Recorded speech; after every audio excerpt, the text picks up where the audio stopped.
I was going to pretend that in the last 4 minutes I was able to put this tent up, but that would be a lie. But I can do this. Watch. I have a say in this. Right, Tobi? Wait.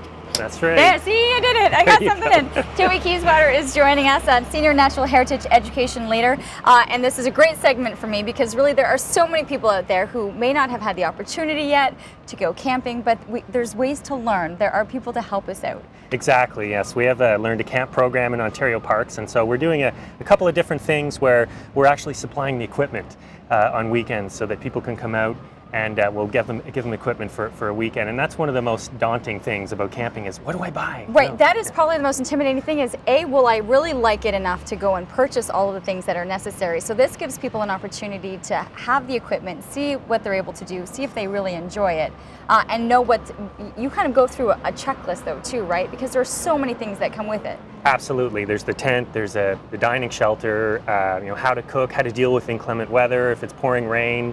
We show them tarps, and we provide all that equipment for them. And then some of the stuff works for them, and other stuff might not. So they have an idea of what to buy then. Right, because I went in there and I'm like, okay, this is a great tent. And we threw in the mattress, so I'm like, this could be pretty comfortable. And I said, you know what, is this for 2 people? And you said, actually, no, you put in a queen-size mattress and a pack and play in here and slept 4. I do, yeah. I have a family of 4, and we sleep in here. The tents that we supply for the Learn to Camp program are actually 6-person tents. Wow, so really?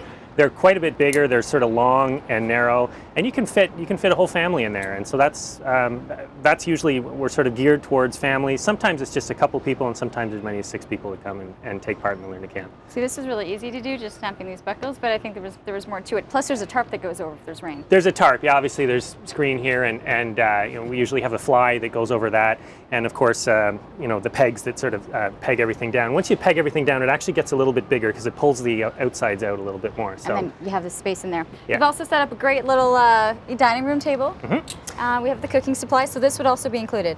Absolutely, yeah. So we don't give it to them, but No, we certainly show them how right. to use it. And a lot of people have never cooked on a camp stove before. So this is just a propane stove that hooks up to a propane canister, and some dishes, and even right down to the tablecloth and clips. We supply all that. And the people bring their own food, and we have some suggestions for them and what works easiest for camping.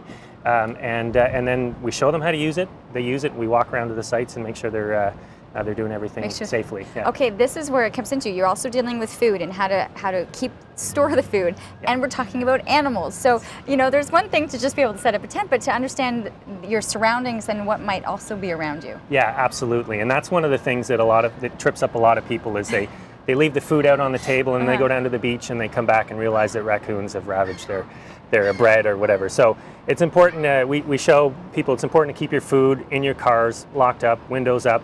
Keep your food in your cooler, and also to have just a good gray water bin, like just a bucket. Bring a bucket, and when you do your dishes, instead of throwing the dishwater off, next to your tent, all that smelly food and stuff in there is, put it in a bucket and bring it over to the outhouse and dump it down the outhouse. So little tips and tricks like that will really help you have a safe and enjoyable trip. And it'll make you want to go again and Exactly. come back and then and invest in doing something like this as a family. You're doing it. You've got 2 very young kids. So people looking for information, because that sounds really encouraging that you can come and get the equipment. So head to the website. Where can they find more about the program? OntarioParks.com. Click on the Learn to Camp button. And there are different ways you can register for a session to come out to parks like Murphy's Point near Ottawa, or there are 5 other parks, and there's a northern program as well, or community sessions. So there's a community session this Thursday night, for example, at the Sunnyside branch of the Ottawa Public Library. And we do those throughout the summer where people can come in the city, look at all the equipment, and then if they feel like joining, they can just register online. Sunscreen today. Yes. And definitely need to be near water. Can you believe how hot it is right now? I know. Killer. Okay, have some fun with that, and check out OntarioParks.com for more information. Learn to camp.